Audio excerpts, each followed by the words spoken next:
So my name is Kristien van den Ende. I'm Belgian, and I'm indeed a human capital development specialist. I'm working at European Training Foundation. That is a European agency based in Italy. And we are working with countries around, let's say, neighborhood of European Union. And we are helping our partner countries in developing and reforming their education systems to make them more innovative and ready for today. Well, we do mainly three things at ETF. So we give policy advice, so we work closely with ministries and governmental institutions. We do assessment analysis, for example, on skills needs and skills gaps in different sectors.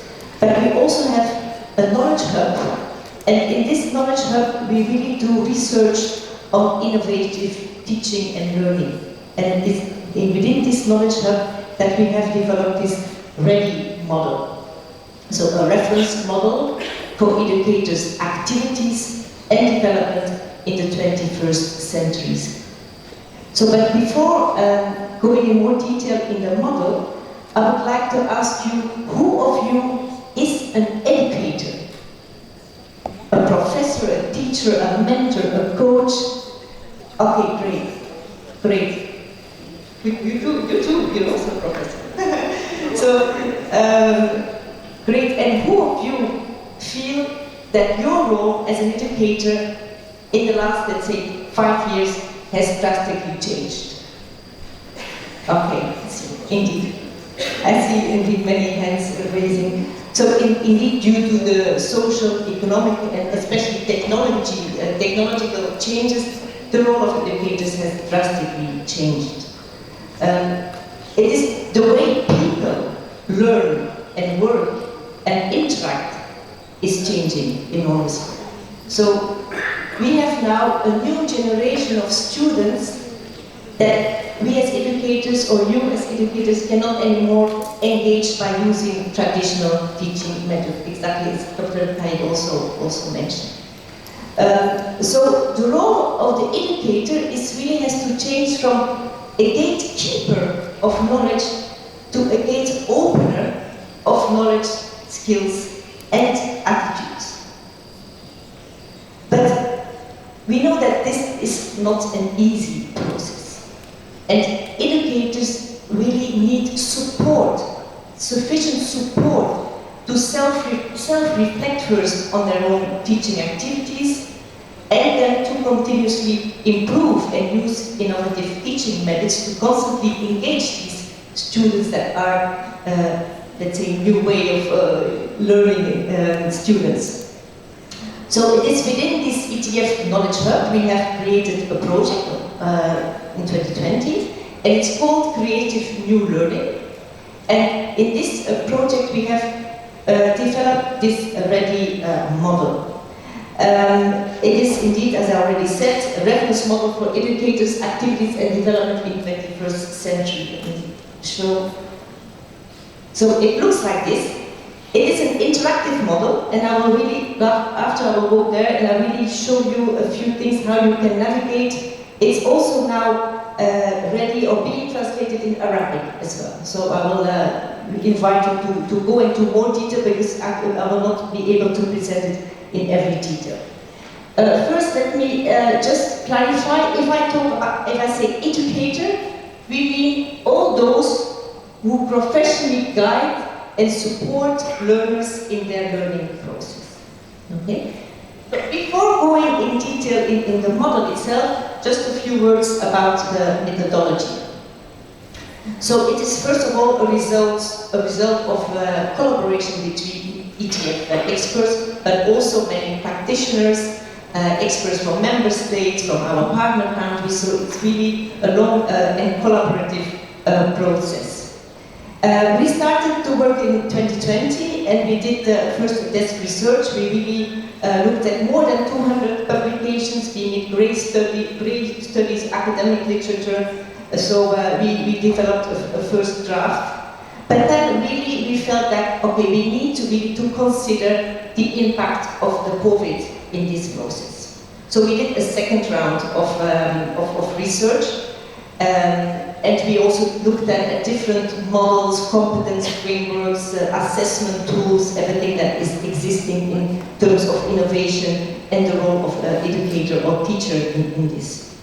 And then at the end of last year, we did a consultation workshop where we asked feedback with different stakeholders. We have tested it. We discussed how the tool could be used, for whom it could be used, and so on. And so this year we launched the tool. We're ready to show it to you, but we see it as a kind of ongoing process. So in case you would be interested and you're going to test it, please let us know, and we can still adapt it accordingly. So I think now I will move there, because I will click it and show, because it's an interactive model, as I said. I hope it works. So indeed, it's an interactive model. I will click on it immediately, but as you can see, we use a windmill as a metaphor.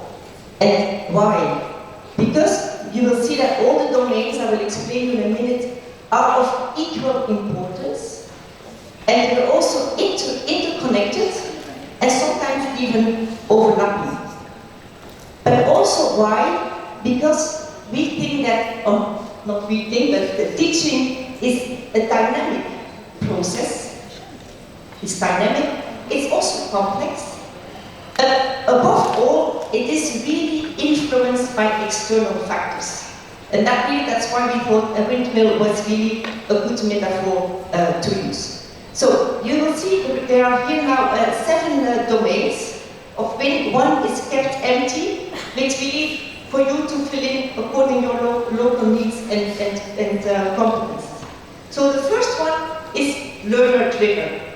So you can see here, if you click, it will explain what it means for an educator to be learner-driven, meaning putting the student at the center of the learning process, and keep that always in mind when designing your program. Then under this domain, you can see different professional practices. It can inspire you on examples of how you as an educator can become more learner-driven. For example, let's take here the one of the assessment methods, which I personally think is very important. So really using different assessment techniques, not only summative, formative, but really try not only test the students at the end of a module, but really use more feedback and along the way.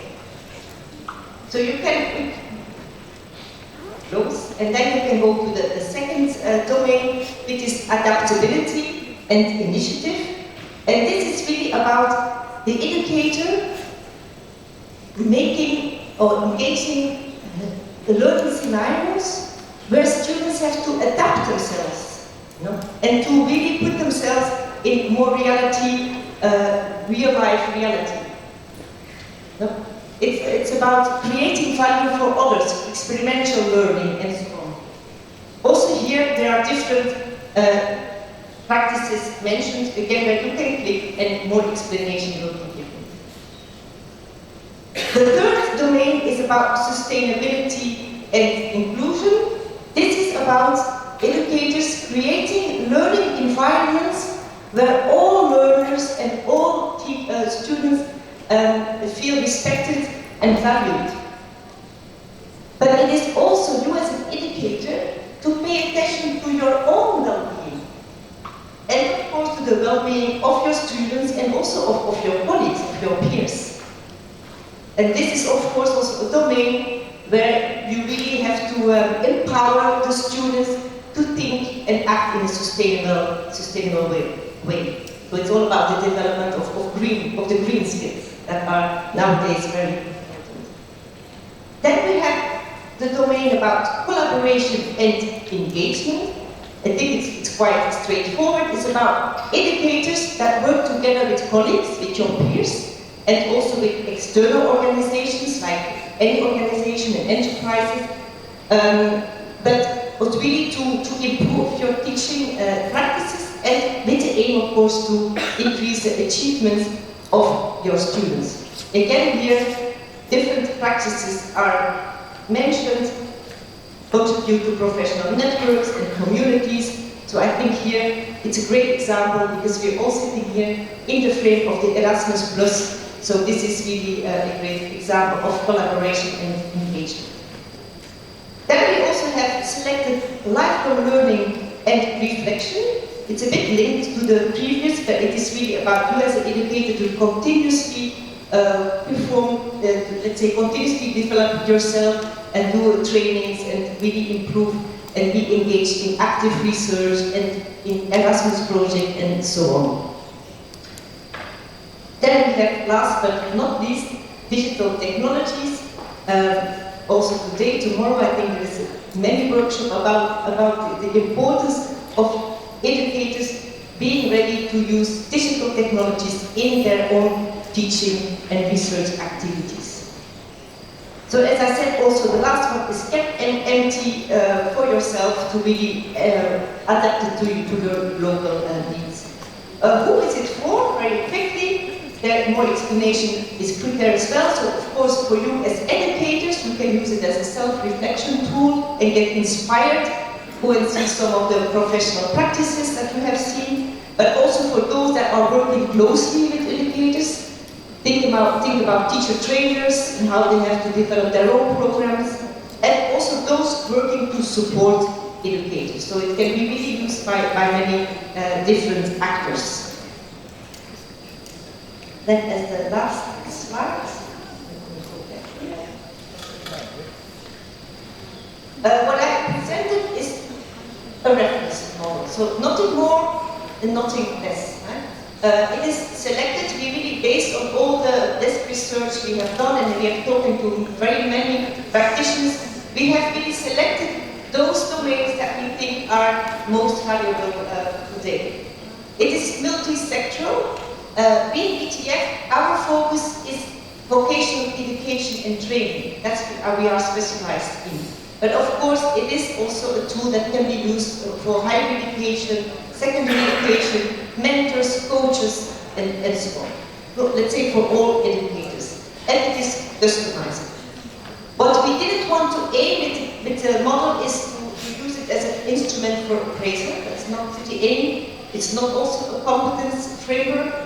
It's not for a superhuman educator, and it's definitely not a tool that for one size fits all. But I hope it can inspire you to improve your, let's say, improve and become more an innovative educator.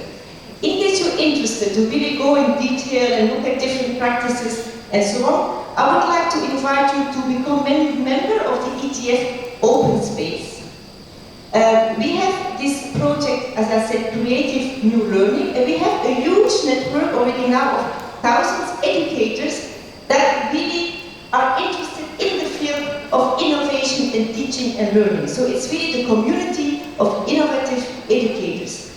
And we have there members of all our 29 partner countries.